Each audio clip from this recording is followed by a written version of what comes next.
Optei por gravar esse vídeo desta forma e depois subir no YouTube em função de termos problemas relacionados aí a distorção de imagem, quando eu usei aí no caso, pelo que vi posteriormente, o Microsoft Teams, tudo bem? Então, esta apresentação se dará desta forma e aí depois eu verificarei com vocês qual foi a forma mais efetiva aí que vocês mais em termos, né, no caso, acharem interessantes, tudo bem? Então, o ciclo Brayton é o ciclo de turbina a gás que a gente costuma comentar, né, no caso, e não deixa de ser um motor de combustão interna também, da mesma forma, tá? Então, vou dando sequência, né, ao último tópico relacionado aí à disciplina de mecanismos conversores de energia para gerar energia elétrica primordialmente. Neste caso, por exemplo, nós podemos ver uma turbina funcionando na parte aqui que está colorida em vermelho. Nós temos o que antecede a ela a câmara de combustão e o compressor. O compressor, então, ele vai captar o ar, vai comprimi-lo, vai enviar esse ar para a câmara de combustão. Esse ar, juntamente com o combustível injetado e a ignição, vai provocar, no caso, né, fornecimento de energia, expandindo os gases, e esses gases vão, no caso, né, movimentar a turbina. Então, a turbina a gás, na realidade aqui está definida como turbina a gás, mas isso é um ciclo Brayton, por exemplo, veremos mais adiante. Então, nós temos, por exemplo, né, como já comentei, o compressor de uma forma didática aqui agora apresentada. Então, nós temos o compressor, a parte da câmara de combustão, onde é injetado combustível e dada ignição. A ignição ela é dada uma vez apenas, depois ela se mantém, no caso. Não há necessidade de ficar, por exemplo, sempre centelhando aí a chama em questão em função de pontos quentes existentes nos locais aqui do injetor. A turbina, onde vai haver a expansão dos gases, então a parte quente, essa parte aqui da turbina. A parte fria geralmente é pintada inclusive de azul, como nós vimos anteriormente. Então nós temos a parte fria em termos, né, no caso, porque com a compressão há também um aquecimento dos gases de entrada, do ar de entrada. Os gases de saída eles já saem com uma certa energia em função dos gases da combustão. E a saída propriamente dita. E aqui a gente pode ver, por exemplo, a simulação, no caso, daquilo que foi dito anteriormente, nos outros slides, e uma analogia com a câmara, o motor de combustão interna da forma como nós conhecemos, que é o motor alternativo. Então nós temos a admissão, a compressão, a explosão e expansão e o escape propriamente dito. Então, propriamente, por etapas, a admissão, compressão no compressor, a combustão e expansão dos gases e o aproveitamento desses gases gerados, tanto quanto, né, o escape deles, né, por exemplo, para o ambiente. Essa é uma figura, por exemplo, de um compressor aeronáutico, como a gente pode ver, por exemplo, as aletas aqui num determinado formato, elas vão, por exemplo, né, diminuindo de tamanho, porque nós vamos comprimindo esse ar admitido até um ponto de alimentação da câmara de combustão propriamente dita. Essa é a câmara de combustão, ela tem todo um desenho diferenciado, no caso. Ela tem de privilegiar certas entradas de ar, claro, para alimentar a chama, tanto quanto dispersar esse ar ou gases gerados ao longo aqui da turbina na sequência. E essa é a parte relacionada à turbina. Geralmente a gente tem, né, no caso, palhetas menores para palhetas maiores, obviamente aproveitando aí a expansão dos gases. E claro que, conforme os gases vão expandindo, as aletas vão ficando maiores, para que esse volume, no caso, seja absorvida aí de alguma forma pela parte mecânica da turbina. Aqui então podemos ver o diagrama, que esse é o mais assim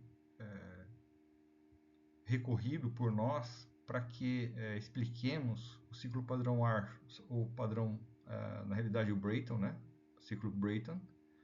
Então nós temos o compressor do ar fresco, o ar atmosférico, no caso ele é captado, comprimido, e enviado para a câmara de combustão. O combustível entra também da mesma forma, nós vimos inclusive isso, essa relação ar-combustível, como se dá.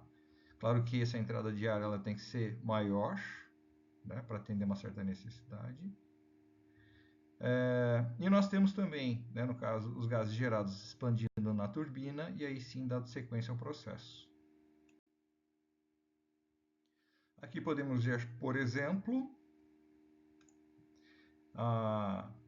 o ar admitido, ele está numa certa temperatura esta, a princípio, temperatura atmosférica.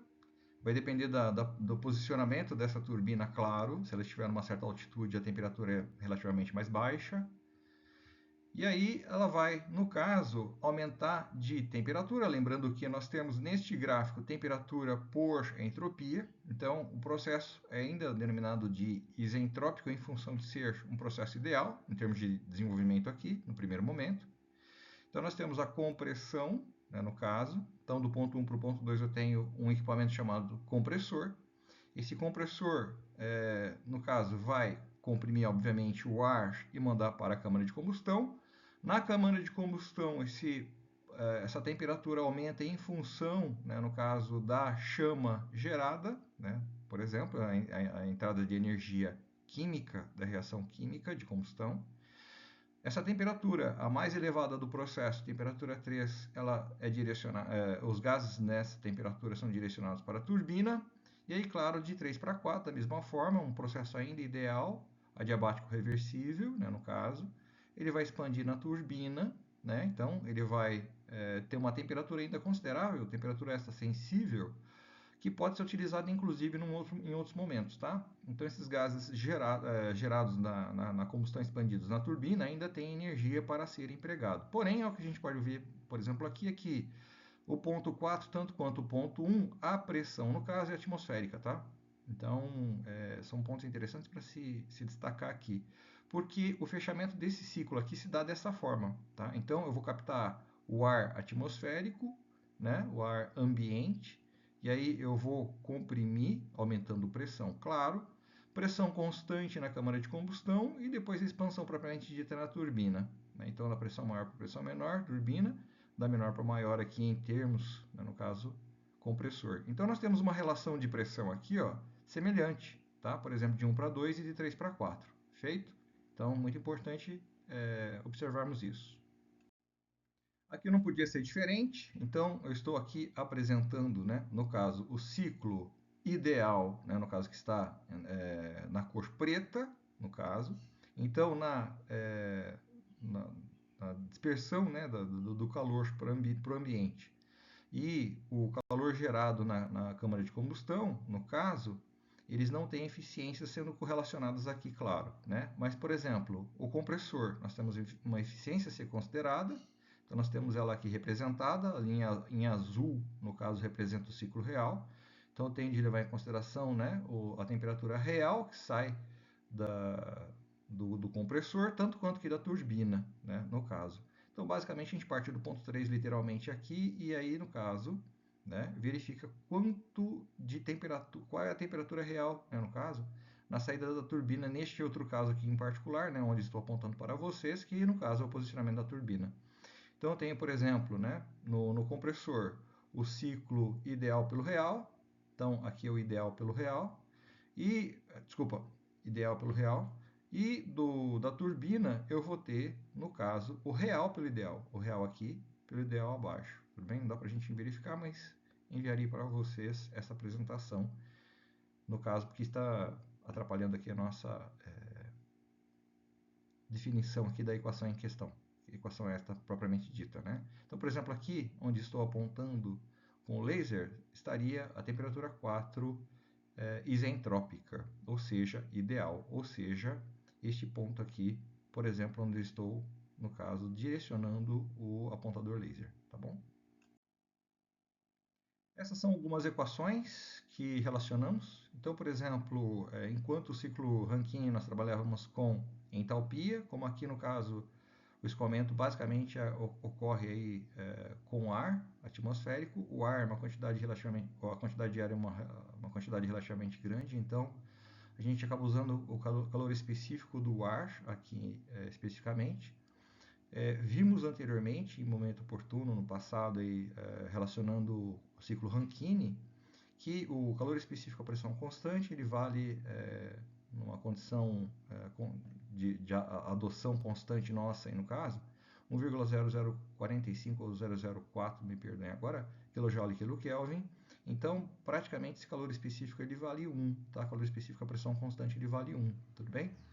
Bom, então, eu vou ter a relação calor específico e diferenças de temperatura correlacionadas aí aos equipamentos que nós vamos analisar neste processo. Então, por exemplo, eu tenho entrada de trabalho, esse trabalho que entra aqui é o trabalho do compressor, tudo bem?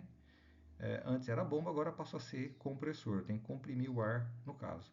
O calor que eu vou fornecer para o sistema em questão, né, no caso, então relaciono o calor específico às diferentes temperaturas correspondentes aí ao equipamento, ao posicionamento do equipamento, tudo bem?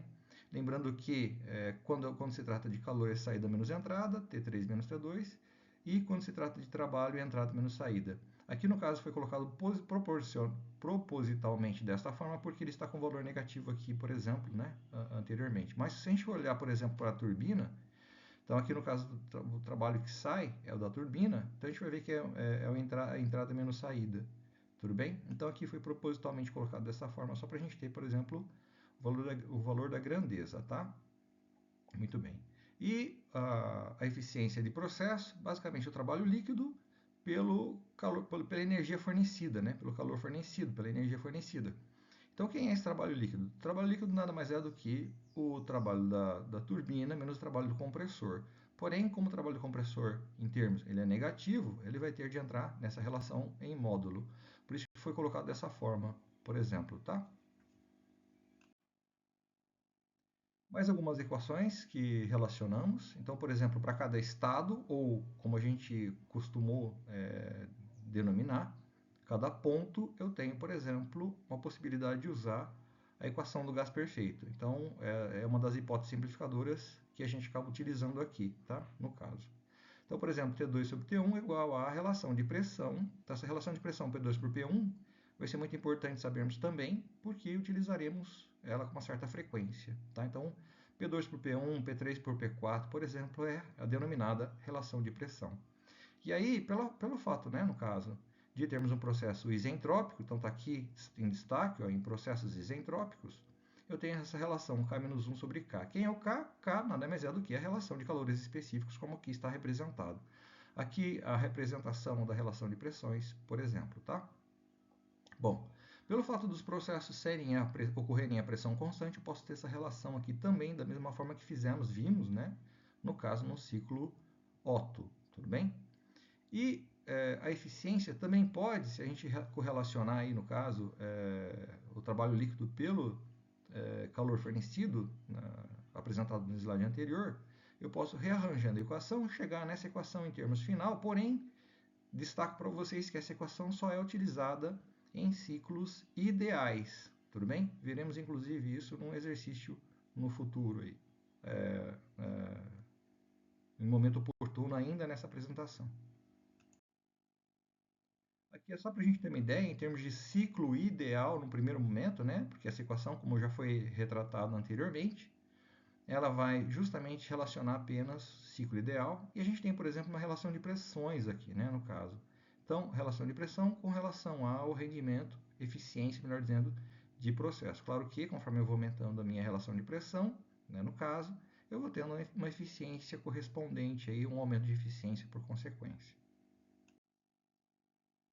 Da mesma forma, temperaturas do ciclo, então a temperatura tem que ser algo restritivo, por exemplo, em função aí dos equipamentos não terem a possibilidade de trabalharem com temperaturas muito elevadas, em função, claro, né, de começar a comprometer as propriedades do equipamento em questão, dos componentes utilizados aí no processo. Então a gente tem uma certa restrição, por exemplo, aqui, né, na turbina, né, então a temperatura máxima geralmente vai acontecer na entrada da turbina, tanto é que a gente acaba até inclusive diluindo, né, alguns gases, como comentei com vocês na câmara de combustão, né, em função aí da troca térmica, para que se evite, claro, né, temperaturas mais elevadas do que estas de referência, tá? Então a gente tem, claro, as relações de pressão, né, por exemplo, aqui 15, relação de pressão 15 para 1, um exemplo, aqui no caso 8 para 2, um exemplo, e aqui 2 para 1, um exemplo. Então a gente pode ver, no caso, que existem relações já previamente conhecidas em campo, inclusive, para que são em termos que são geralmente adotadas. Lembrando que quanto maior for em termos do gráfico aqui, né, no caso, a área do gráfico aqui em questão, melhor é a minha eficiência propriamente dita. Como destaquei no passado também, o consumo específico do combustível não deixa de ser, da mesma forma, a vazão máxima do combustível dividido pela, aqui no caso, potência útil, tudo bem? É como se fosse uma espécie de potência líquida aqui do processo, feito? Então, só destaquei, inclusive, até uma denominação diferenciada aqui, mas eu destaquei, inclusive, em função daquele acidente que ocorreu com o time da Chapecoense, né, no caso. Eles trabalharam com uma quantidade de combustível primordialmente baseado aí em algo semelhante ao consumo específico da aeronave em questão, e por uma questão estratégica, eles acabaram em termos derrubando o avião em função, um dos pontos, claro, né, foi relacionado aí à falta de combustível da aeronave em questão. Então, o consumo específico é uma referência apenas, e a gente tem que se basear nela, sim, sem dúvida, porém a gente tem que trabalhar com reservas também, tá? Tudo bem? A gente não sabe ao certo o que pode ocorrer ao longo do trajeto, então, como ocorreu, né, no caso, com o avião da Chapecoense, um exemplo.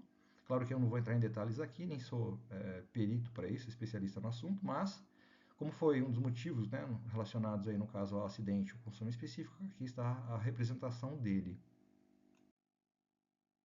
Em termos de fatores de desempenho, claro que a gente já sabe, né, que a eficiência de cada componente é importante no processo, tanto quanto a temperatura de entrada da turbina. Então, são fatores limitantes.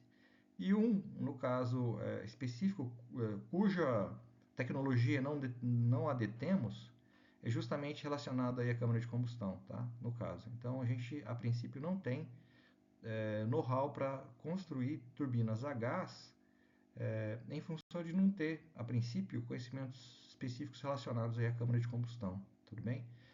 A gente tem conhecimento prévio aí para construir turbinas a vapor, coisa que veremos mais adiante. Só para classificarmos os tipos de turbina, nós temos as turbinas aeroderivativas. Estas são especificamente desenvolvidas para a finalidade de gerar energia elétrica, literalmente, né, no caso. E nós temos as heavy duty, desculpa, a aeroderivativa, aquelas provenientes, né, de aeronaves, e aí sim são adaptadas para gerar energia elétrica, é um exemplo, tá? E as heavy duty, sim, aí sim, né, elas são as projetadas especificamente para a finalidade de geração de energia elétrica, é um exemplo. É interessante, por exemplo, as aeroderivativas em função de, no caso, atender uma certa necessidade aí de geração de energia elétrica de uma forma relativamente rápida.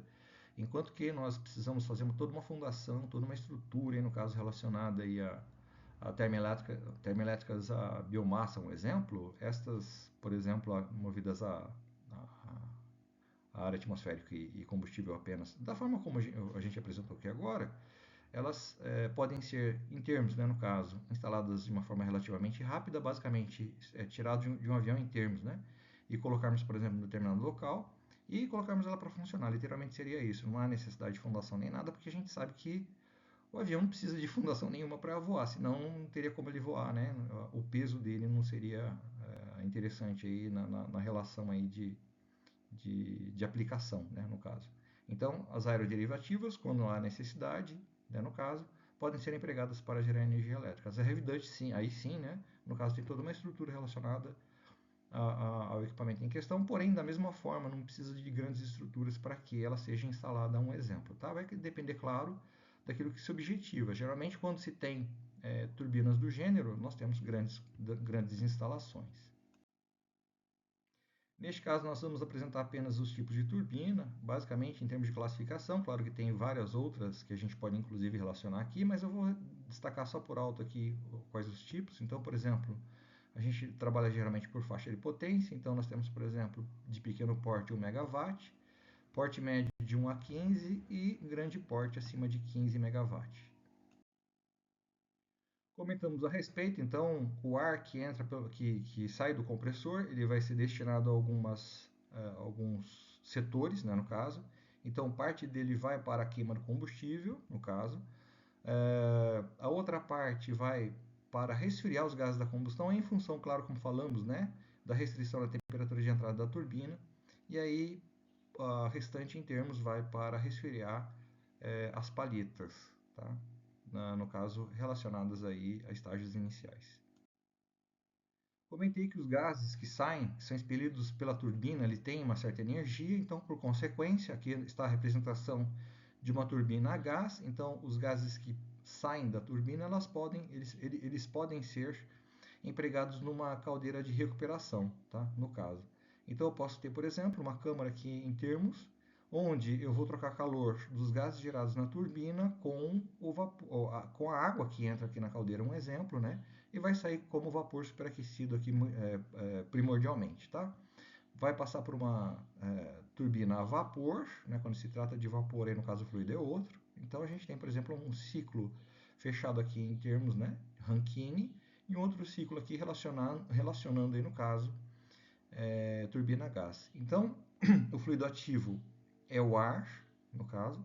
O ar ele vai receber uma energia aqui no caso e vai obviamente trocar calor com a água aqui em questão, né? Então o fluido ativo aqui passa a ser outro. Então esse fluido ativo ele próprio é o fluido propriamente dito ativo, né, no caso. E este não, né? Este precisa de uma energia externa para que ele torne-se ativo propriamente dito, né? Tudo bem? Então, em função de termos dois ciclos aqui, um exemplo, nós temos o ciclo combinado, denominado aí no caso, né, de ciclo combinado. Então, eu vou ter por exemplo, né, uma eficiência aqui de chutemos 30%, veremos depois em exercícios, tanto quanto aqui da mesma forma que vimos em exercícios anteriores, 30%. E como aqui um ciclo independe do outro em termos, então eu vou ter uma somatória de eficiências. Ou seja, onde eu quero chegar aqui, o ciclo combinado, né, no caso, vai ter uma eficiência maior. Ao invés de construir duas termoelétricas movidas a biomassa, um exemplo, eu poderia construir uma da forma como está representada aqui, e uma segunda, como a gente comentou, né? Eu vou extrair lá de um avião uma turbina e vou colocar aqui para funcionar em termos, né? Vamos dizer assim, para gerar energia elétrica, um exemplo, para aumentar a minha eficiência energética de processo. Ou seja, onde quero chegar, não há necessidade de se construir duas, grosso modo falando, né, no caso, eu poderia usar uma aqui em questão, né, que supriria essa necessidade de uma segunda construção. Lembrando que, como falei, eu tenho toda uma estrutura, toda uma fundação relacionada aqui à construção desse tipo de termoelétrica, um exemplo, né? Aqui no caso seria só uma espécie de adaptação, literalmente, e por consequência teria uma eficiência maior de processo em termos de geração de energia elétrica. E só para a gente fechar aqui no caso, o gás combustível ele pode ser proveniente de gaseificação, lembrando que gaseificação pode ser feito com biomassa, coisa que foi comentada, por exemplo, né, muito provavelmente aí, na disciplina Fontes de Energia, onde eu tenho a possibilidade de gerar esse gás combustível via gaseificação, claro, como falei, mas também como biodigestão, né, no caso, um biodigestor aí, por exemplo, né, e aí tem o gás metano, primordialmente aqui para o emprego. E esse gás metano ele pode ser, claro, né, trabalhado para tornar-se um biometano para que seja inserido aqui de uma forma que tenha, né, uma qualidade diferenciada e uma eficiência de processo também, como a gente já comentou anteriormente, né, que depende muito aí de eficiência de equipamento em questão. Então a eficiência de processo também cabe aqui, no caso, a qualidade do combustível em questão. Então, só para a gente, em termos, né, no caso, destacar onde estava ali a turbina a gás. Então, ela está, no caso, representada anteriormente de uma forma mais completa, né, no ciclo combinado. Ela, em particular, agora, dessa forma aqui, representada, onde eu tenho o gás combustível, como comentamos, né, que pode ser proveniente de gaseificação, ou de, por exemplo, né, no caso, biodigestão. Tudo bem? Aqui no caso eu apresentei alguns vídeos relacionados à turbina a gás e fiquem, claro, né, à disposição para assisti-los e depois para que possamos posteriormente, né, discuti-lo em momento oportuno. Lembrando que essa apresentação vai ser também disponibilizada para vocês. Então, como comentei, né, no caso, eu vou falar um pouco sobre turbina a vapor, coisa que é importante para que saibamos, né, no caso. E, claro, como comentei da turbina a gás, eu vou fazer uma analogia, tá bom? Isso aqui, obviamente, é uma representação. Então, tem, por exemplo, aqui, né, no caso, a água sendo direcionada para um local onde vai haver um aquecimento, né, por exemplo. Essa água, no caso que virou vapor, vai movimentar uma turbina, essa turbina vai movimentar um motor elétrico, um exemplo. Então, grosso modo, seria mais ou menos isso aqui que a gente vislumbra quando se trata de, por exemplo, ciclo Rankine para a produção de energia elétrica. Claro que o que está faltando aqui é uma bomba, né, no caso, tá? Mas o ciclo se dá a princípio desta forma. Então, em termos de classificação, vou falar de alguns parâmetros. Então, por exemplo, eu tenho, né, no caso, paletas de ação, veremos mais adiante no caso, como ela se dá, se comporta, mas basicamente, né, o vapor ele vai entrar por um bocal e vai expandir, por exemplo, nas paletas. A palheta pode ser desse tipo de ação, né, no caso. Então, como se dá isso, né? As palhetas móveis, vou comentar depois como seria isso, né, no caso, convertem energia cinética em trabalho mecânico, tudo bem? As palhetas fixas são uma espécie de direcionadoras do vapor em questão, tá? Elas redirecionam o fluxo em questão. Então, elas estão basicamente na carcaça, presentes na carcaça, e essas móveis, elas estão no eixo da turbina propriamente dita. Então, eu costumo dizer que as paletas fixas são os bocais e as móveis são as paletas propriamente ditas. Então, as de ação, elas só, em termos, né, no caso, aproveitam a energia que entra no processo e se movimentam. Nós temos também as paletas de reação, ou seja, ela tem um comportamento diferenciado. Como falei, veremos mais adiante como é a construção dela. Mas, basicamente, a expansão do vapor ocorre continuamente nos bocais e nas paletas móveis, por exemplo. Então, tem destaque aqui, no caso, turbina de reação aqui, tá? Que, no caso, vai tratar da paleta de reação. E a paleta de ação, como comentamos, por exemplo. Então, nessa representação, o que eu tenho, né? Eu tenho uma queda de pressão, uma expansão aqui no caso, né? Queda de pressão no bocal, né? Então, essa parte aqui, no caso, essa primeira, em termos coluna aqui, digamos, está relacionado aqui ao bocal, é justamente aquela paleta fixa que vai direcionar o fluxo em questão. E essa aqui é a móvel, tudo bem? Então, o que vai ocorrer? A pressão vai, em termos, né, no caso, cair, né, vai haver uma expansão, propriamente dita. Claro que isso não é destruído, então eu transformo essa energia de pressão em energia cinética. Lembrando que nós estamos tratando aqui, por exemplo, do escoamento usando uma equação do ciclo, uma equação de Bernoulli. Então, eu tenho, por exemplo, pressão por peso específico, velocidade ao quadrado sobre 2g, mais cota, um exemplo. Então, relacionando pressão e velocidade, então eu tenho, por exemplo, né, uma transformação da pressão aqui no caso, que ela caiu, diminuiu, em velocidade, um exemplo, né, no caso. Então, eu vou ter uma energia cinética sendo transformada aqui, e aí ela vai, em termos, expandir na turbina de ação propriamente dita. Ou seja, ela só vai receber energia aqui e vai rotacionar, tudo bem? Esta em particular já tem uma outra configuração, ou seja, a aerodinâmica, digamos, né? O perfil aerodinâmico dessa palheta é diferente desta outra aqui, um exemplo. Então, eu tenho, obviamente, um tempo maior de fabricação, um custo maior em termos, né, no caso, enfim. E o que ocorre, por exemplo, nesse tipo de turbina de reação, um exemplo, é que a pressão ela vai caindo ao longo das passagens, né, das paletas fixas imóveis, ou bocal e paleta móvel, tudo bem? Então, ela cai numa certa proporção aqui e continua expandindo em termos, no caso, na própria, no próprio rotor, digamos, né, da turbina propriamente dita. Quando se trata de rotor, né, um exemplo, é aquele solidário ao eixo, né, aquele disco solidário ao eixo onde ele se movimenta, tá? E a energia, no caso, né, cinética, ela vai sendo gerada e consumida em termos ao longo aí do processo. Claro que nós estamos falando aqui de um estágio, nós podemos ter vários estágios relacionados aqui, um exemplo. Então, aqui é uma representação de como se dá a turbina de ação, mais uma vez. Então, por exemplo, né, eu recebo energia vai haver uma transformação de energia de pressão para energia cinética. Eu vou expelir aqui uma quantidade de energia, aqui um exemplo, para promover, né, no caso a dinâmica do processo aqui, promover um deslocamento. Então, eu recebo essa energia e vou deslocar propriamente, né, aquilo que eu preciso deslocar em termos, vamos colocar assim, né? No caso ele está puxando o rotor. O rotor, como falei para vocês, esse disco aqui solidário a esse eixo, um exemplo, tá? Então ele vai, obviamente, se deslocar para, claro, promover o giro aí, a movimentação do eixo propriamente. Esse eixo mais adiante vai estar ele é solidário também ao gerador de energia elétrica e aí sim se gera energia elétrica de forma contínua. Só para a gente ter uma ideia em termos de paletas fixas e móveis, em azul as paletas fixas, né, ou os bocais fixos, por exemplo, e em vermelho os rotores propriamente ditos, tá?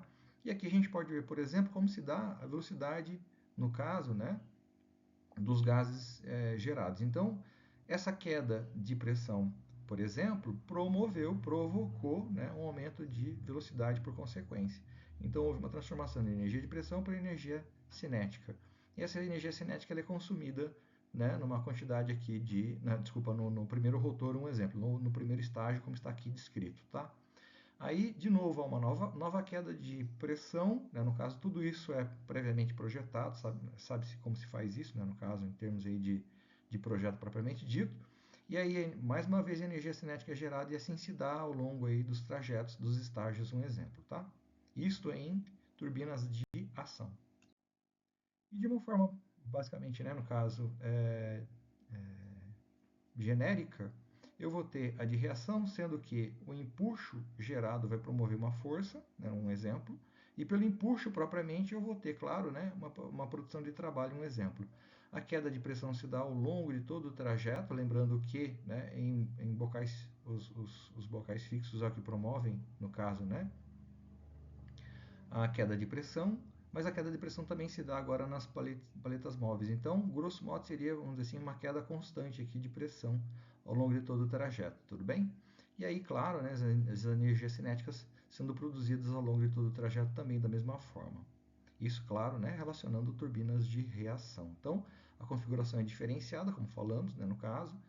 O balanço dinâmico também passa a ser outro, enfim, então tem toda uma estrutura aí no caso, por isso que custos acabam sendo diferenciados, claro, né, quando se trata de turbinas de ação e turbinas de reação, em termos construtivos também, e claro, né, além de projeto. Essa é uma das formas de como se faz para se fixar as palhetas, né, no caso, no rotor em questão.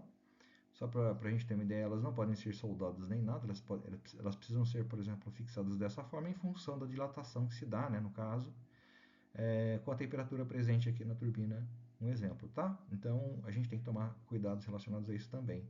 Eu comentei da caldeira, que ela é um tubo mandrilado, em função de problemas de dilatação, aqui da mesma forma, não deixa de ser diferente, tá? Então a fixação é algo, pode ser adotado dessa forma, tanto quanto quaisquer outras, mas de mesma finalidade, tá? Então ela é encaixada, digamos assim, né, as paletas no rotor em questão. E para que falemos mais um pouco sobre, né, as turbinas, de uma forma, claro, né, mais genérica, nós temos mais dois tipos que a gente pode inclusive relacionar aqui. Um deles é de contrapressão, né, no caso, ou seja, basicamente, né, a pressão de saída ela é maior ou igual à pressão de trabalho, né, por exemplo. O vapor de escape é maior ou igual à pressão atmosférica, melhor dizendo. Eu vou dizer aqui de uma forma bem grosseira, mas as de contrapressão geralmente as que movimentam equipamentos, por exemplo, como o soprador, enfim, né? Antigamente turbinas de contrapressão para movimentar moendas, enfim, né? Hoje em dia o pessoal está usando de outras tecnologias, como por exemplo motores hidráulicos, né, no caso, movidos a eletricidade gerada inclusive pela própria usina. E as de condensação, essas são, né, no caso, as mais complexas, digamos, porque a pressão de saída, no caso do vapor, ela é menor que a atmosférica. Então, a gente tem toda uma construção aqui, no caso, uma preocupação, no caso, para levar em consideração aqui para construí-la, tá? Então, grosso modo, de contrapressão, de condensação, de contrapressão, vai ser o vapor de saída é um vapor cuja pressão é maior ou igual à pressão atmosférica local, e a de condensação não. De condensação tem que ter um certo cuidado, obviamente, né, em função da pressão ser menor que a atmosférica, um exemplo, tudo bem? Aqui também tinha outros vídeos mais aqui para que eu mostrasse, apresentasse para vocês, né, no caso, como se dá aí o funcionamento da turbina. Mas claro, este é um aqui dos vários possíveis que vocês podem acessar futuramente, aí, claro, né, na internet. Aqui no caso, eu acabei resolvendo esse exercício, eu ia fazê-lo de uma forma interativa, mas optei por fazê-lo desta forma para ser mais rápido. Então nós temos, por exemplo, aqui, né, no caso, uma instalação, né, um ciclo Brayton para geração de energia, um exemplo, elétrica. Eu vou ter uma potência de 100 megawatts aqui fornecida para o gerador elétrico, ou seja, essa potência é potência líquida, lembrando, é a diferença da potência da turbina menos a potência do compressor. As temperaturas aqui no caso já destaquei, e lembrando a relação de pressão, né? A relação de pressão aqui no caso informada é de 14. Bom, os dados de eficiência isentrópica foram dados. Essas respostas, estas duas em particular aqui no caso, essa aqui está errada, tá? Essas duas em particular são justamente as potências relacionadas a esse ciclo ideal. Mostrarei posteriormente para vocês. O que foi feito aqui, um exemplo, não sei se vocês se recordam, mas os pontos primeiro foram encontrados. Então, por exemplo, temperatura 1 e 3 são conhecidas, por isso que eu destaquei aqui em cima. A 2 e a 4 ainda não. Então eu vou buscar a 2 ideal e a 2 real. Da equação ideal, né, no caso, a gente tem aquela equação de gás perfeito, tá? Então esta é a equação do gás perfeito, relacionando aqui no caso com relação de pressão, né, no caso 14, eu vou ter uma temperatura correspondente. E aí eu tenho de aplicar, claro, a eficiência isentrópica de equipamento, neste em particular é o compressor. Eu vou fazer, vou aplicar a equação, rearranjá-la para chegar na temperatura real do processo, tudo bem? Da mesma forma foi feito aqui com a turbina. Então aqui no caso, né, nós temos, por exemplo, os resultados das equações. Então lembrando que, né, o trabalho nada mais é do que o calor específico, que é 1, não vou nem levar em consideração vezes a diferença de temperatura, as diferenças de temperatura, dependendo dos equipamentos em questão. Então aqui no caso o compressor, então eu tenho todo o equacionamento, vou ter um valor aqui no caso, tanto quanto para a turbina. Bom, o que ocorre aqui é que eu usei dos resultados reais. Dos resultados reais, eu vou ter uma vazão máxima, obviamente, real. Claro que, multiplicando essa vazão máxima pelos trabalhos aqui encontrados, eu vou ter as potências correspondentes, tudo bem? Então, a potência da turbina resultou em 214 megawatts. Na resposta do exercício era 166. Não, desculpa, é 166. Porém, esse valor aqui é real e aquele apresentado é ideal, veremos mais adiante. Bom, e também a eficiência dada, né, no caso informada, no exercício, ela vale 53%. E aqui no caso resultou em 39%. Ou seja, o cálculo real é diferente, obviamente é diferente do cálculo ideal. O que a gente precisa se atentar, claro, é sabermos quais são as eficiências correspondentes aos equipamentos em questão, porque eles interferem, e como a gente pode ver aqui, por exemplo, relativamente bastante, tá? Então, por exemplo, era para eu ter aqui 53% de eficiência, né, segundo aí o exercício em questão, e está dando 39%, só para vocês terem uma ideia. E para a gente finalizar, só para a gente ter uma ideia, né, no caso, como a gente falou, então eu peguei o ciclo ideal, só para a gente calcular e comparar os resultados, um exemplo, e realmente resultou numa potência de turbina de 166,3 megawatts. Lembrando que, como falei, a potência do compressor, né, no caso apresentada no exercício, está errada, então aqui está a correção dela, um exemplo, valeu até a pena, porque afinal de contas é, é possível de se questionar, claro, né, inclusive resultados apresentados em exercícios propostos. E a eficiência calculada de uma outra forma, então essa aqui no caso, quando eu uso essa equação, eu tenho que tomar cuidado porque ela é ideal, né, no caso, e quando eu a uso, como falamos, né, a eficiência térmica, né, cujo valor é 53% e cujo valor é apresentado como resposta do exercício, ela é para ciclo ideal e não ciclo real, tudo bem? Lembrando que o ciclo real resultou, né, no nosso cálculo aqui de 39%, tudo bem? Agradeço a atenção de todos, espero que tenha sido proveitosa aqui essa apresentação e, claro, fico à disposição para que conversemos sobre dúvidas geradas ao longo desta apresentação.